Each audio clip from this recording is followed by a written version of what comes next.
Hello guys. Ayan. Dito tayo ulit sa hospital para sa si mama.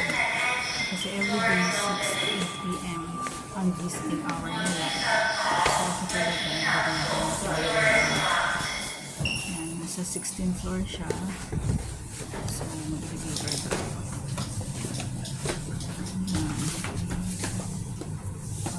Kailangan na kami. Ayan ang kanyang boyfriend.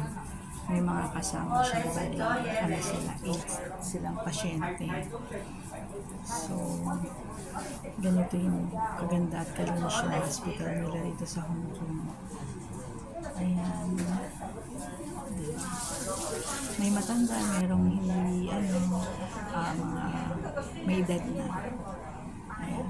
Ayan ako. Naayos ko yung damit ni mama. So, sandali lang ako dyan. Pinakain ko na rin siya ng saging. Hindi ko na nakunan. Ayan lang yung ako nahagip ng video ko. So, araw-araw ganyan ang routine ko. Tapos after ko dyan, pag-uwi ko naman is magluluto naman ako ng gulay namin. Mag-stay lang tayo kahit ilang sandali. Supposed to be 30 minutes lang ako nag-i-stay. Ayan. Diba? Ayan si mama. I hope makalabas na siya. Ayun yung ibang mga pasyente. Diba? Thank you guys. God bless.